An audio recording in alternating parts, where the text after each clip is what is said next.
What's up guys, it's Edge, and this is some more Call of Duty multiplayer gameplay for you. I hope the background noise isn't too loud. So this is just a little free-for-all match I was playing. I joined in when I was 200 points down, and I ended up finishing second, so I thought it was a pretty good gameplay. It gets better and better as the match goes on, so stay tuned. You'll see some good, more or even better gameplay coming up. Right here, I'm wandering around, getting a feel for the game and the map a little bit, and I make some kind of noob mistakes. Then I like zone in and do a lot better later. So today, I kind of wanted to talk about YouTube etiquette a little bit, because I think it's a problem that needs to be constantly addressed. Recently, my bro over at CooperDog198 made a little video. I'm not sure that he covered everything I want to cover, but he made a video covering a portion of what I wanted to talk about. Right here in the gameplay, it was a really stupid mistake following that guy down that tunnel, and I don't know how I messed up that bad, but I got shot in the back right there. So anyways, YouTube etiquette. Alright, first thing is, do not do giveaways. And this is not only for YouTube etiquette. This is also for your sake. If you look at CooperDog198, he's a prime example of it, and I think he wishes he didn't do any giveaways from the beginning.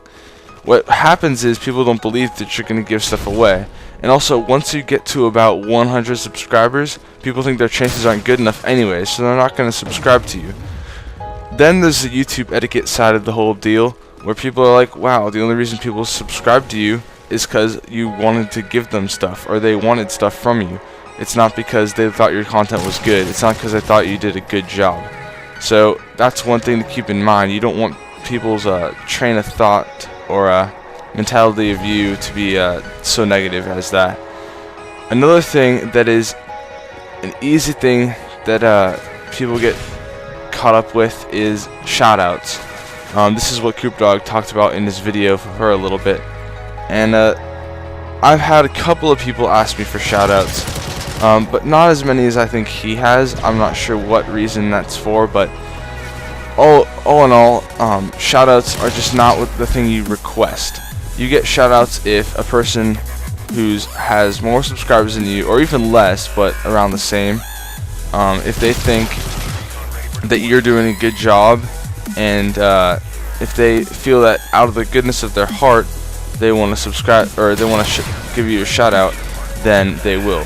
It's not something that you go up and say, hey man, will you give me a shout out if you get to 100 subscribers or something like that, which some guy did ask me to do, and I kind of said, you know what man, I don't really feel comfortable doing that. I don't think your content is amazing. I think it's decent and you're my friend and all, but I just don't think that's something I want to start doing, because then others are going to ask me for shout outs, and it's going to be a continuing line. That was a miss key there, by the way, flashbang.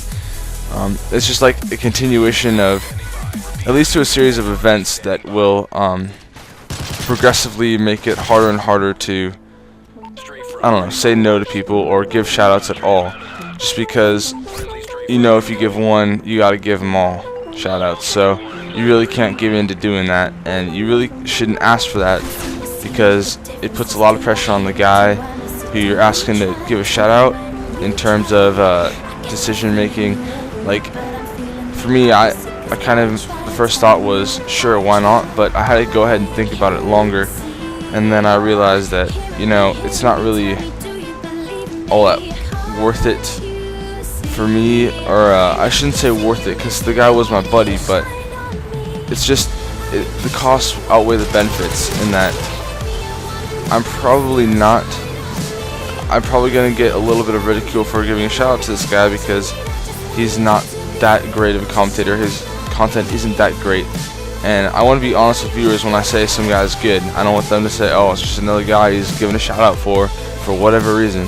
It's because I actually think the guy's content is good, or I think he's a good guy, or he's my friend on YouTube, plus good content. It has to be, I mean, it's got to be both of those things, content and a good guy. Otherwise, I'm not going to give anyone a shout out, you know? So that's the second thing I wanted to talk about. The third, let me remember. I'm not sure what my third thing was actually. Oh, asking to do co-ops with people who are basically out of your league, if you want to put it in that name.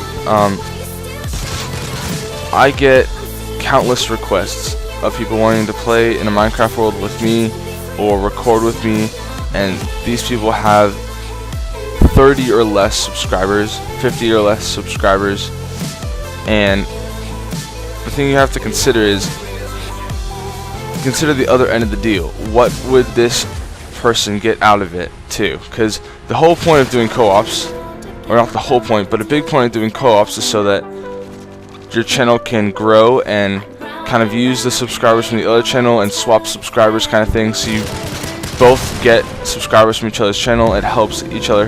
It helps a lot of people find other channels that they like because you're doing the same exact content pretty much. So if you're not really in that person's subscriber league, so to say, it's really not appropriate for you to ask him to do a co-op unless you know him in real life or personally, whatever, because there's no benefit for him, it's only a benefit for you. So it's just kind of, not to be me, but it's kind of a waste of that person's time. Like, I wouldn't go and ask some guy with 500 subscribers or more to do a co-op with me, because it's just not. This is pretty sick, so I get the kill on the Juggernaut right there.